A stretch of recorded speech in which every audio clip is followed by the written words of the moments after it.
ఇంకా ఏమైందో తెలుసా? ఏమైంది చెప్పు. నేను సంచి చూడగానే దానిలో 3 ఆలు ఇంకా దగ్గర దగ్గర 6 సొరకాయలున్నాయి. కానీ అదెలా? అరే నేను తనకి చెప్పాను 3 కిలోల ఆలు 1/2 కిలో సొరకాయలు తెమ్మని. కానీ ఆయన అక్కడికి వెళ్ళి మర్చిపోయి 3 కిలోల సొరకాయలు 1/2 కిలో ఆలు తెచ్చారు. అట్టుంటది ఆయనతో. భలేవాడేనే మీ ఆయన. అవును, అసలు ముందు నాకు కూడా అర్థం కాలేదే, కానీ తర్వాత నా బుర్ర వాడితే అర్థమైంది. పొరపాటున తప్పుగా లెక్కగట్టి కూరగాయలు తెచ్చారు ఆయన అని. ఇక నేను ఆయన చేసింది ఆయనకి చెప్తే ఆయన మీద ఆయన నవ్వుకోవడం మొదలు పెట్టారు. అవునా? తర్వాత నేను చెప్పాను తప్పు మీది కాబట్టి శిక్ష కూడా మీరే అనుభవించాలి అని. అవునా? మరి నువ్వేం చేసావే? నేను ఆయనతో కావాలని చెప్పాను ఇన్ని సొరకాయలు ఏం చేయాలి మరి, సొరకాయ బర్ఫీ చేద్దామా అని. కానీ నేనేం చేయలేదే, ఆయన చేత చేపించే అంతా. అరే వా, మరి బర్ఫీ ఎలా వచ్చింది? బావగారి చేతి వంట నెంబర్ 1 ఫెయిల్యూరే. ఒక పీస్ తినగానే అంతా బయటపడేయాల్సి వచ్చింది. అప్పుడు ఆయన ముఖం చూడాలి, ఇంట్లో అందరూ నవ్వేశారు. ఈమె సుధా, ఇంకా తన చిన్ననాటి స్నేహితురాలు జయ. సుధా పెళ్లి 2 ఏళ్ల కిందట సురేష్ తో జరిగింది. సురేష్ తన తల్లి కమల ఇంకా తమ్ముడు జయేష్ తో కలిసి ఉంటాడు. చాలా రోజుల తర్వాత సుధా తన పుట్టింట్లో కొద్ది రోజులు గడపడం కోసం వచ్చింది. తను వచ్చిందని తెలిసి తన చిన్ననాటి ఫ్రెండ్ జయ ఆమెను కలవడానికి వచ్చింది. ఇద్దరు చిన్ననాటి స్నేహితులు, ప్రాణ స్నేహితులు కూడా. ఇక ఆ రోజు ఇద్దరు చాలా ముచ్చట్లు చెప్పుకున్నారు. ఇక ఆ తర్వాత జయ తన ఇంటికి వెళ్తానని సుధతో చెబుతూ అంటుంది, సరే నేను వెళ్తాను, 2 గంటల పైగా అయింది మాట్లాడుతూ, అసలు సమయమే తెలియలేదు. సరే కాని నువ్వు రెస్ట్ తీసుకో.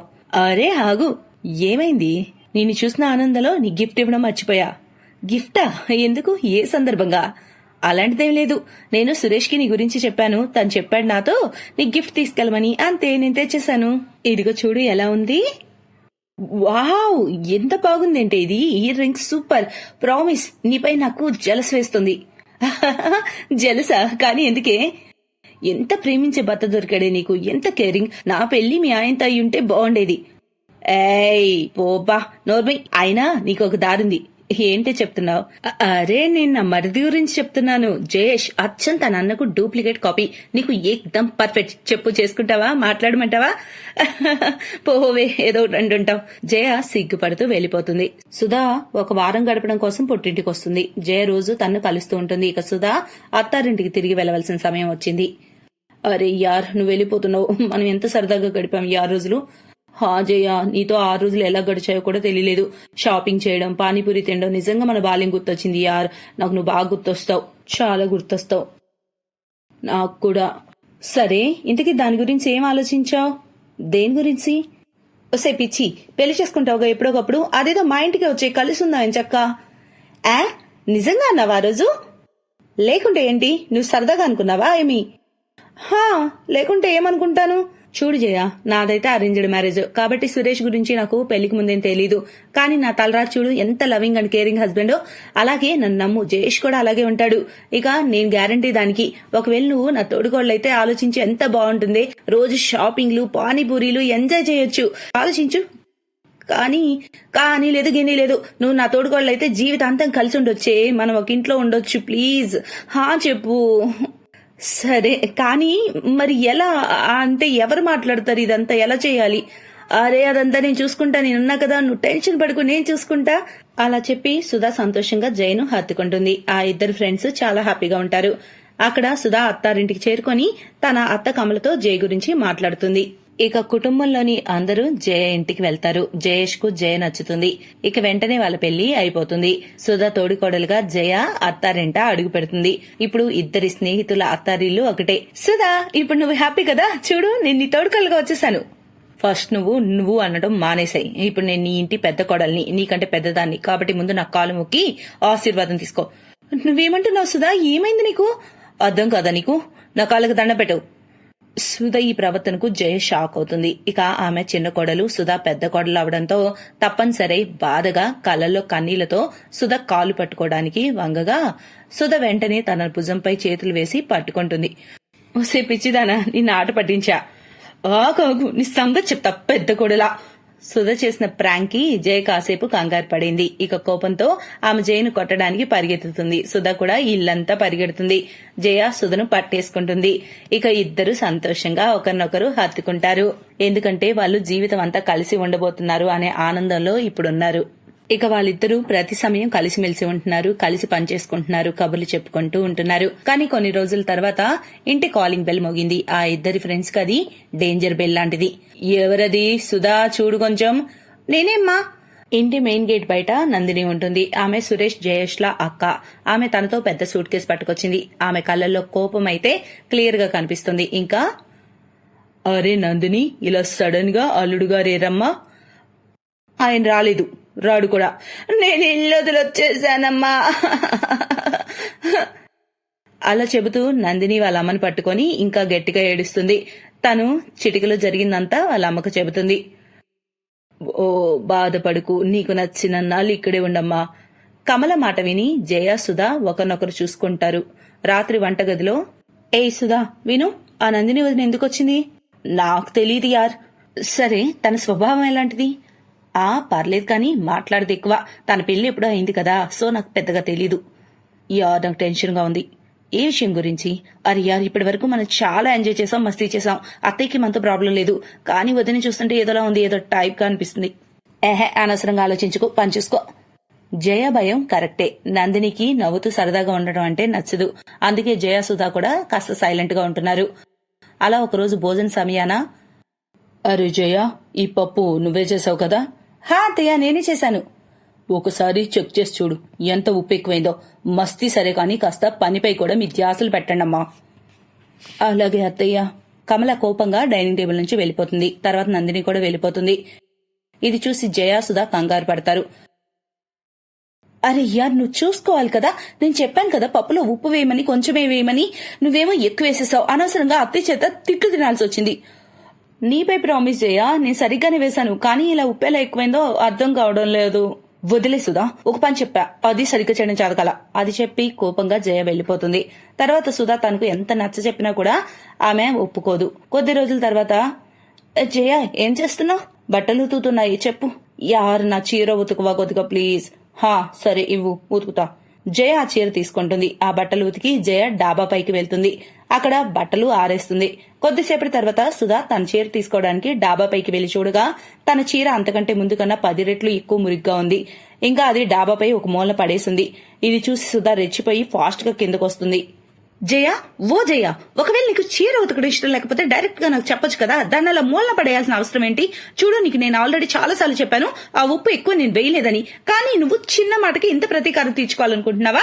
ఇక నీతో నేను అసలు మాట్లాడను. ఓయ్ విను, నువ్వేంటి నాతో మాట్లాడకపోయేది? నేనే నీతో మాట్లాడను. గో టు హెల్, అర్థమైందా? జయ ఆ మాట అనడంతో వాళ్ళిద్దరి మధ్య ఇంకా గొడవ మొదలైంది. అప్పుడు వాళ్ళ అత్తయ్య కమల అక్కడికి వస్తుంది. అరే, ఏం చేస్తున్నారు మీరిద్దరు? అనవసరంగా గొడవలొద్దు. చూడత్తయ్య, తన చీర పడేసింది. అత్తయ్య ప్రామిస్, నేను పడేయలేదు. ఇంకా ఆ రోజు కూరలో ఉప్పు కొడతానే ఎక్కువ వేసింది కావాలని. అత్తయ్య, తన మర్యాదగా అవతలకు పమనండి, లేదంటే నేను ఏదో ఒకటి చేసి వెళ్ళిపోతాను. మీ ఇద్దరు నోరు ముయ్యండి. మీరిద్దరు ఎక్కడికి వెళ్లరు. ఎవరు వెళ్లాలో ఇక్కడి నుంచి నాకు తెలుసు. అది మీరు కాదిగా నందిని వెళ్ళాలి. కమల మాటలు విని అందరూ అవాక్కవుతారు. ఇక నందిని కాళ్ల కింద భూమి అయితే కంపించిపోతుంది. భయంతో నందిని వణికిపోతూ ఉంటుంది. ఏంటి? కానీ నేనేం చేశానమ్మా? నాకేంటి సంబంధం ఇందులో? నాకంతా తెలుసు నందిని, నువ్వు నీ తోడి కొడలతో గొడవపడి ఇక్కడికి వచ్చావు. నువ్వేదో బాధలో ఉన్నావు కదా అని చెప్పి నేను నిన్ను వెంటనే తిరిగి వెళ్ళమలేదు. కానీ నువ్వు నా ఇంటినే ఆర్పేస్తున్నావే, నా ఇంటి కోడళ్ల మధ్యనే గొడవలు పెట్టేస్తున్నావే. ఆ రోజు పప్పులో ఉప్పు నువ్వు వేయడం నేను చూశాను. కేవలం నేను జయపై కోప్పడి నా కోపాన్ని బయట పెట్టాను ఆ రూపంలో, అంతే.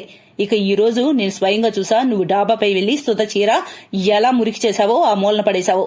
ఇక చాలు, చాలా ఎక్కువైంది. నా ఆవేశం కొట్టలు తెగక ముందే వెళ్ళిపో నువ్వు ఇక్కడి నుంచి.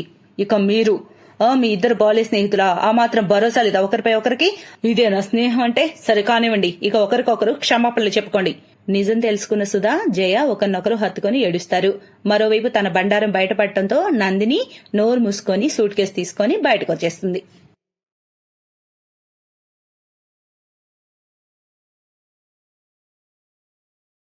అవును, అదే తన పేరు. ఆ పేరు తనకి ఎందుకు వచ్చింది, ఎవరు పెట్టారు అనేది ఎవ్వరికీ తెలీదు. కొంతమంది తనకి ఆ పేరు తన రంగు కారణంగా పెట్టారని, ఎందుకంటే తన రంగు కూడా అచ్చం తన పేరులాగే నలుపు. తన తల్లిదండ్రుల సంగతి ఏమీ తెలీదు.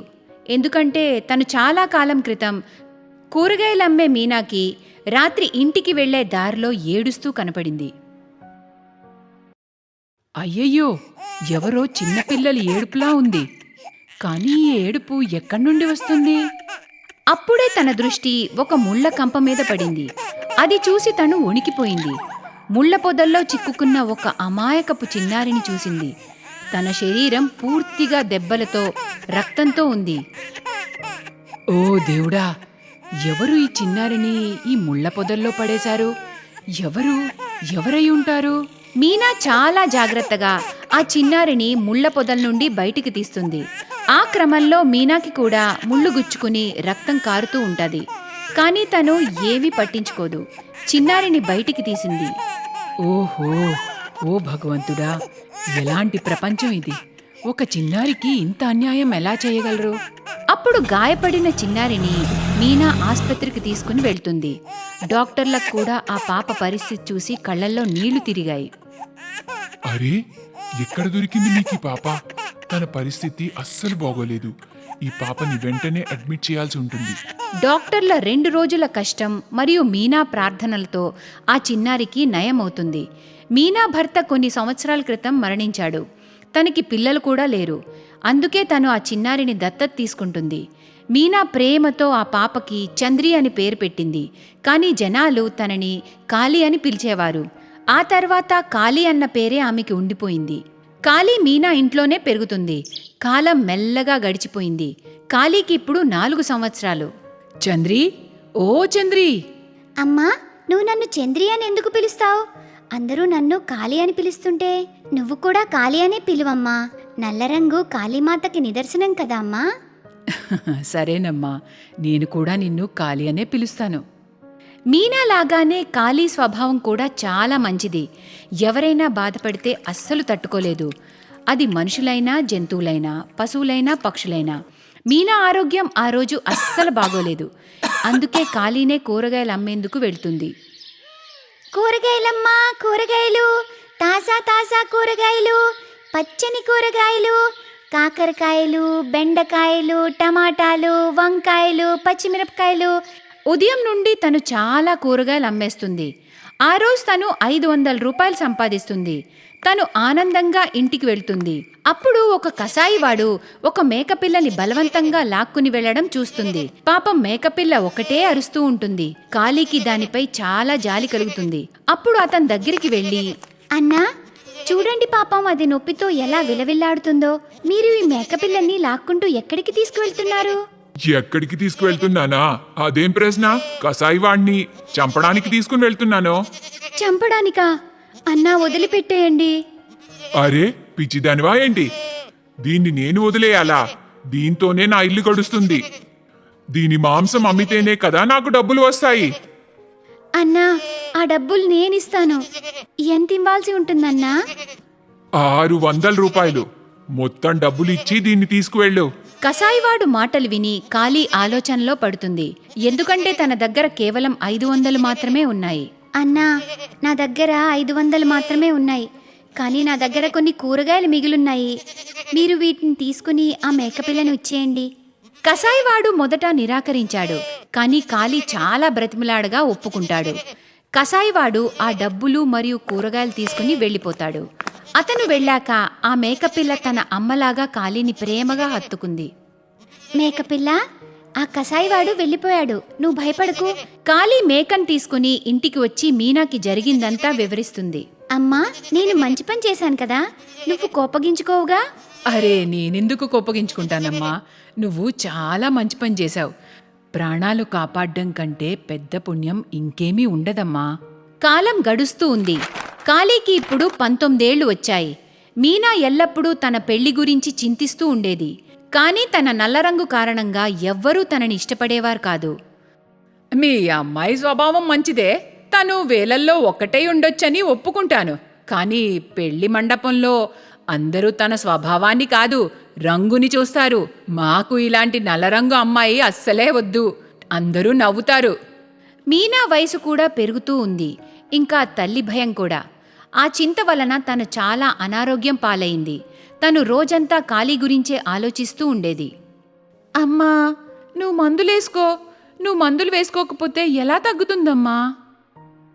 కాళీ, నా జబ్బు మందులతో కాదు, నిన్ను పెళ్లి కూతురుగా చూస్తే బాగవుతుందమ్మా.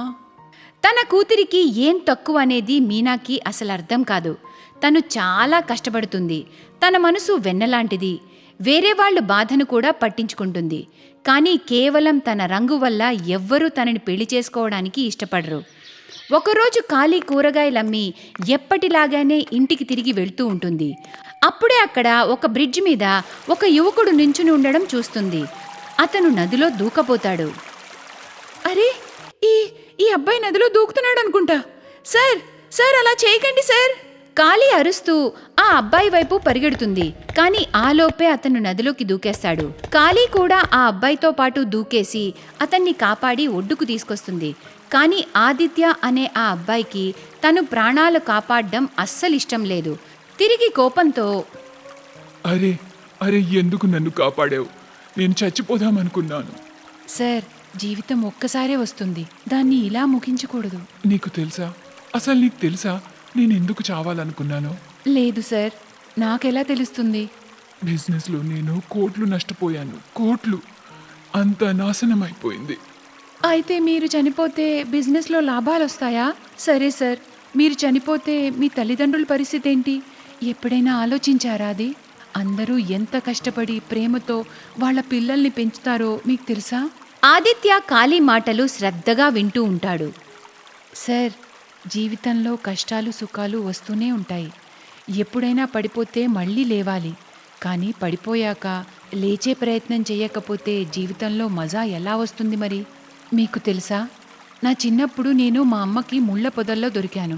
నా తల్లిదండ్రులు నాతో ఎందుకలా చేశారో నాకు తెలీదు. కానీ నన్ను పెంచిన అమ్మ నన్ను కాపాడి తీసుకొచ్చింది. తను అనుకుంటే నన్ను అలానే వదిలేసి ఉండొచ్చు. ఆ పరిస్థితిలో నేను చనిపోయి ఉండొచ్చు కూడా. కానీ నన్ను అమ్మ కాపాడింది. తను ప్రతిరోజు ఒకటే చెప్తుంది, జీవితం గెలిచే ప్రయాణం కానీ ఓడిపోయేది కాదని. చూడు, నేను నీలాగా కూరగాయలు అమ్ముకునేవాణ్ణి కాదు. కోట్లల్లో ఉంటాయి నా వ్యాపారాలు. అవి రాత్రికి రాత్రే సాల్వ్ అయ్యే ప్రాబ్లమ్స్ కావు. కొన్ని సంవత్సరాలు పడతాయి నాకు. అయినా ఏం జరుగుతుందో తెలీదు. అంటే ఆట మొదలు పెట్టకుండానే ఓటమిని ఒప్పుకుంటున్నారా? ముందు ఆడి చూడండి, ఆ తర్వాత ఏం జరుగుతుందో.